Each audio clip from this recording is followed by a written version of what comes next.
जी।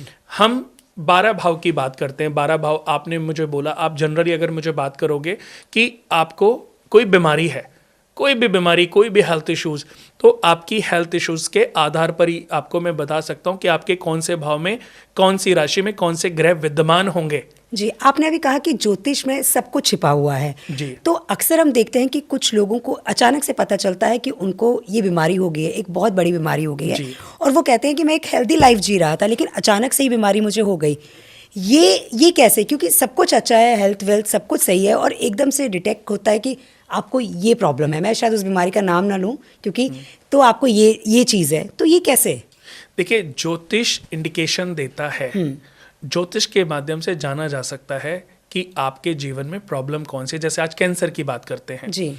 अगर हम कैंसर दो जगहों से देखे जाते, दो चीजों से देखे जाते, जैसे कि ग्रह से भी देखी जाती है और भाव से भी देखी जाती है। अब भाव की अगर बात करें तो जन्म कुंडली का चतुर्थ भाव, कैंसर, हाथ और कान संबंधी रोग। जी। कैंसर का जो रोग है वो व्यक्ति के चतुर्थ भाव से देखा जाता है। कान और हाथों के जो रोग हैं वो तीसरे घर से देखे जाते हैं। फेफड़ों की बीमारी, लीवर की प्रॉब्लम, शुगर रोग, हृदय रोग, ये पांचवें घर से भी देखे जाते हैं। तो हर भाव इंडिकेशन दे रहा है। लेकिन अगर सिर्फ मैं कैंसर की बात करूं तो चतुर्थ भाव से कैंसर जैसे बीमारी को देखा जाता है।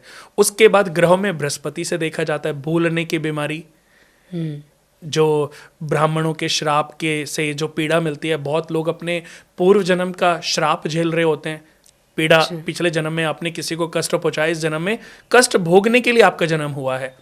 तो ब्राह्मण के श्राप से पीड़ा भी कई जन्मों तक पीछा नहीं छोड़ती।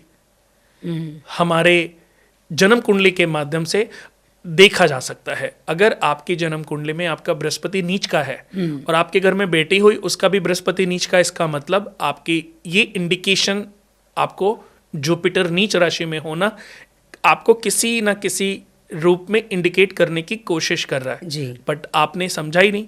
आपकी जन्म कुंडली में बृहस्पति नीच के थे, आपने उसको समझा ही नहीं। अगर आपने समझ लिया होता और उसको ठीक सॉल्व करने की कोशिश की होती कि ग्रहों का अच्छा होना और ग्रहों का खराब होना, ये इंडिकेशन है हमारे प्रारब्धों का। आपको मैं बता दूं कि हम जन्म कुंडली बनाते हैं। देखिए, जन्म कुंडली अगर मैं बात करूं ज्योतिष के इतिहास में ज्योतिष से जुड़े हुए मुझे करीबन 25-26 साल हो गए। और पिछले 10 सालों, जो पहले 10 साल थे, सही बताऊं अनुज, उस 10 साल में मैं कोई कंसल्टेंसी नहीं करता था। ना मेरा जो बैकग्राउंड है वो ज्योतिष लोगों से जुड़ा हुआ है, ना मेरे परिवारजन मित्रजन में कोई एस्ट्रोलॉजर थे। ये बाय डिफॉल्ट ईश्वर मुझे इस रास्ते पर लाना चाहते थे। जी। बट कहते हैं ना कि ईश्वर जब आपको किसी अच्छे रास्ते पर ले जाना चाहते हैं ना, वो आपकी परीक्षा बहुत लेते हैं। तो एक आपने सुना होगा, शनि चालीसा पढ़ा है आपने कभी? नहीं पढ़ा। शनि चालीसा में कुछ लाइनों में लिखा है, एक वो लाइन लिखी है उनकी, जब आप शनि चालीसा पढ़ोगे, कि तेली घर कोल्हू चलवायो।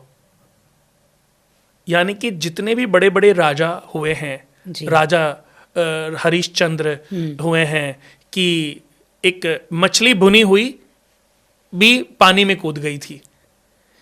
यानी कि जब समय खराब होना, तो इतना समय खराब होता है कि राजा हरिश्चंद्र ने, राजा नल या हरिश्चंद्र के बारे में बताया गया था कि एक मछली जो है उन्होंने पकड़ी और उसको भून रहे थे, क्योंकि कई दिनों से, महीनों से खाना नसीब नहीं हुआ था।